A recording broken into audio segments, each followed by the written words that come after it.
ਤਾਂ ਉਧਰ ਆਪ ਨੇਤਾ ਸੌਰਵ ਭਾਰਦਵਾਜ ਨੇ ਭਾਜਪਾ ਉੱਤੇ ਨਿਸ਼ਾਨੇ ਸਾਧੇ ਨੇ। ਉਹਨਾਂ ਕਿਹਾ ਕਿ ਅਰਵਿੰਦ ਕੇਜਰੀਵਾਲ ਨੇ ਅਦਾਲਤ ਦੇ ਵਿੱਚ ਹਲਫਨਾਮਾ ਦਾਇਰ ਕੀਤਾ ਹੈ ਤੇ ਇਹ ਕੋਈ ਇਤਫਾਕ ਨਹੀਂ ਹੈ ਕਿ ਜਦੋਂ ਦੇਸ਼ ਦੇ ਵਿੱਚ ਲੋਕ ਸਭਾ ਚੋਣਾਂ ਕਦੋਂ ਹੋਣੀਆਂ ਨੇ ਤਾਂ ਕਿਸੇ ਵੱਡੀ ਕੌਮੀ ਪਾਰਟੀ ਦੇ ਮੁਖੀ ਨੂੰ ਝੂਠੇ ਕੇਸ ਦੇ ਵਿੱਚ ਗ੍ਰਿਫਤਾਰ ਕੀਤਾ ਜਾਵੇ। ਇਸੇ ਪਿੱਛੇ ਸਿਆਸੀ ਸਾਜ਼ਿਸ਼ ਹੈ। उन्होंने कहा कि दिल्ली के कथित शराब घोटाले की पिछले 2 सालों तो जांच चल रही है पर अज तक जांच एजेंसियां एक भी सबूत नहीं रख सकियां ने।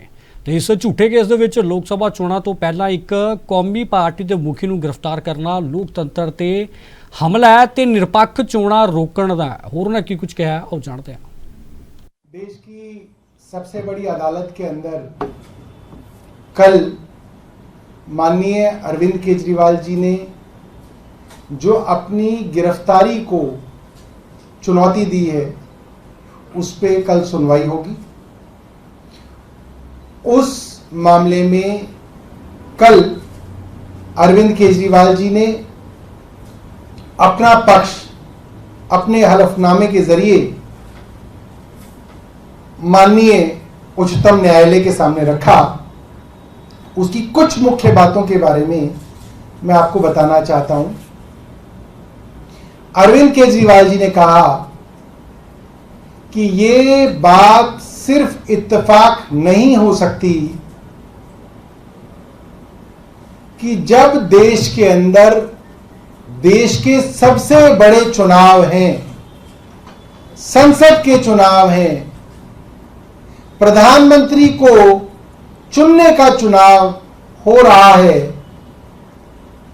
चुनाव आयोग द्वारा आचार संहिता की घोषणा की जा चुकी है, उसके 5 दिन के अंतराल में देश की मुख्य राष्ट्रीय विपक्षी दल के राष्ट्रीय अध्यक्ष अरविंद केजरीवाल जी को एक झूठे मुकदमे में गिरफ्तार किया।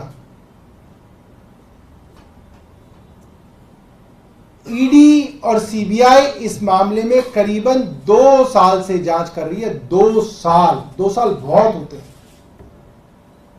2 साल की जांच में इनके पास कोई ऐसा सबूत नहीं है जिसमें अरविंद केजरीवाल के खिलाफ कोई साक्ष्य हो।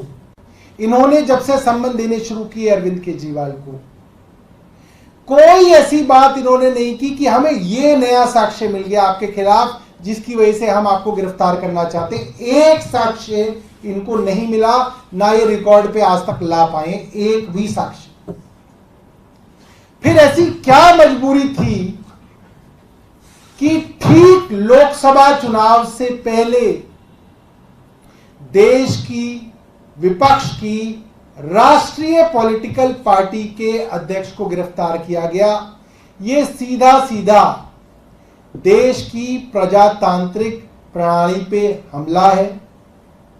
फ्री एंड फेयर इलेक्शन, सबको बराबरी का मौका देने का सिद्धांत, giving level playing field to everyone, जो इस देश के संविधान का एक बड़ा सिद्धांत है, जो इलेक्शन कमीशन की एक सबसे बड़ी जिम्मेदारी है, उसका उल्लंघन है कि ऐन चुनाव से पहले आपने अरविंद केजरीवाल को गिरफ्तार कर लिया। उनकी गिरफ्तारी की वजह से उनकी पार्टी के प्रचार को रोकने की कोशिश की गई। यह कोशिश की गई कि अरविंद केजरीवाल गिरफ्तार हो जाए तो प्रचार ना हो पाए।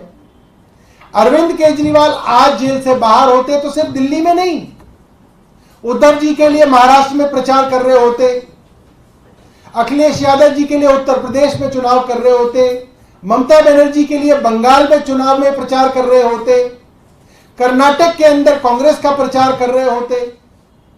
सब जगह विपक्ष के इंडिया गठबंधन का हम प्रचार कर रहे होते और अरविंद केजरीवाल विपक्ष की सबसे मुखर आवाज है, ये सब लोग जानते हैं।